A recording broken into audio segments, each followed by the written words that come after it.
hari ini kita akan kembali lagi ya teman-teman, akan mengulang kembali beberapa kisah yang sudah kita bahas di sepanjang beberapa minggu ini tentang bagaimana percintaan, dan kita sudah belajar tentang kisah daripada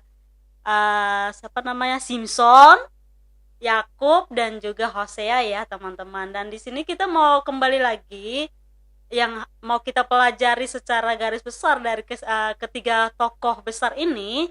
Bagaimana ketika dari kisah percintaannya Simpson kita mau belajar tentang berhati-hati dalam memilih seorang pasangan. Teman-teman, ada kata-kata seperti ini, hati-hati menggunakan hati, sebab hati bisa melukai hati yang tidak hati-hati. Artinya bahwa kalau kita tidak hati-hati dalam memilih pasangan, itu pada akhirnya kena juga kembali kepada diri kita, itu akan melukai hati kita, dan pada akhirnya ada yang terpuruk dengan hati tersebut, tapi ada juga yang bangkit dengan hati tersebut. Tapi berharapnya kita sudah mulai hati-hati dari awal untuk memilih pasangan ya. Jadi itu dari kisah tentang Simpson kita pelajari. Kalau dari Yakub kita belajar bagaimana dia punya satu sikap kesetiaan teman-teman. Bagaimana walaupun dia harus melalui banyaknya perjuangan, ya dia harus melewati beberapa tahun baru bisa memperoleh seorang pasangan yang memang yang dia cintai, itu memang butuh pengorbanan ya, butuh pengorbanan dan perjuangan. Perjuangan itu kan di dalamnya perjuangan ada pengorbanan ya teman-teman. Jadi dalam dunia percintaan pun orang itu tidak langsung mendapatkan cinta yang dia sukai. Oh saya mau cinta saya seperti ini. Jangan sampai seperti sinetron yang kita harapkan, karena ini dunia nyata yang tidak seperti sinetron. Artinya dunia percintaan kita itu penuh perjuangan. Perjuangan itu butuh pengorbanan ya. Jadi teman-teman, dari kisahnya Yakub kita belajar untuk berjuang sesusah apapun, sesulit apapun. Percayalah bahwa ketika dia adalah orang yang ditentukan oleh Tuhan buat kita, pasti kita akan mendapatkannya. Dan ketika kita melakukan perjuangan itu tidak membuat kita capek, karena memang kita lakukannya dengan penuh cinta ya teman-teman. Terus kalau kita melihat dari kisahnya Hosea, di sini kita belajar bagaimana benar-benar luar biasa ya teman-teman. Cinta itu tidak memandang apa selain kalau dunia sekarang tidak memandang paras, tidak memandang fisik, tapi tidak memandang sikap. Artinya bukan berarti saya mengharuskan teman-teman atau kita semua untuk mencari orang ya berarti tidak pilih-pilih sikapnya.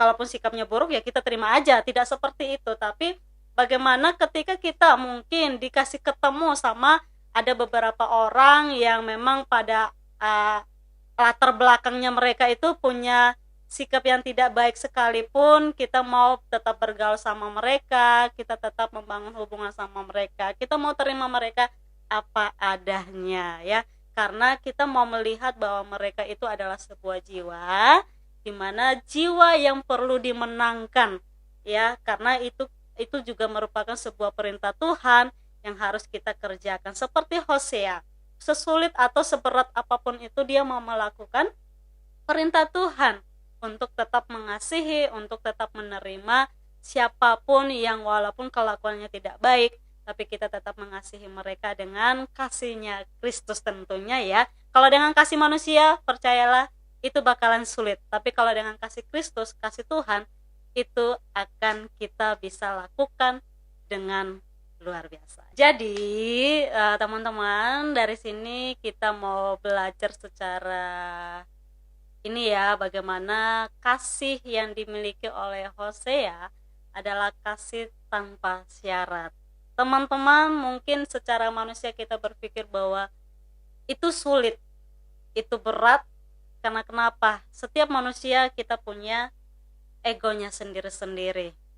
Dan kalau untuk mau melakukan kasih tak bersyarat ini mungkin seperti tadi saya bilang, hanya dengan dari kasihnya Tuhan saja kita bisa mengerjakannya. Tapi percayalah bahwa ada Roh Kudus yang sudah Tuhan berikan buat kita semua orang percaya untuk kita bisa mengerjakan sesuatu yang memang tidak bisa kita kerjakan. Itu adalah bagian Roh Kudus yang akan memampukan kita. Dalam hal ini kasih tak bersyarat.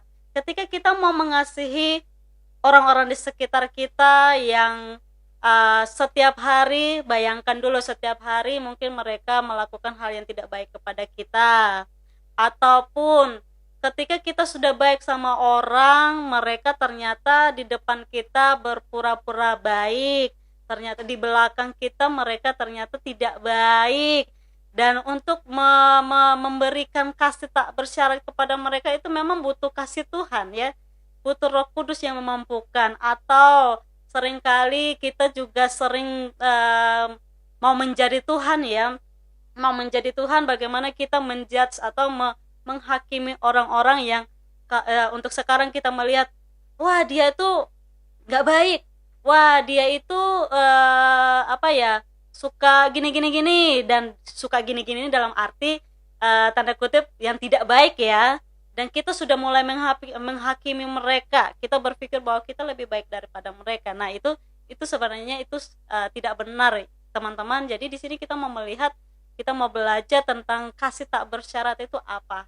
Kasih tak bersyarat itu artinya bagaimana kita tetap mengasihi siapapun yang walaupun dalam kondisi seperti apapun, dalam situasi seperti apapun, dalam kelakuan seperti apapun, kita tidak punya hak untuk membela diri, kita tidak punya hak untuk menghakimi mereka bahwa mereka itu tidak layak untuk mendapatkan kasih kita.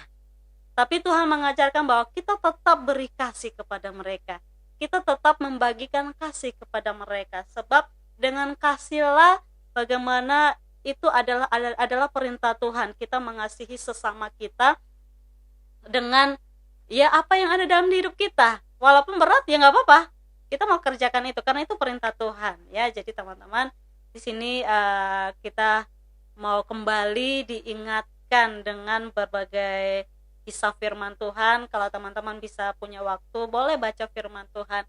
Di situ ada banyak kisah yang Tuhan ceritakan tentang kasih ya.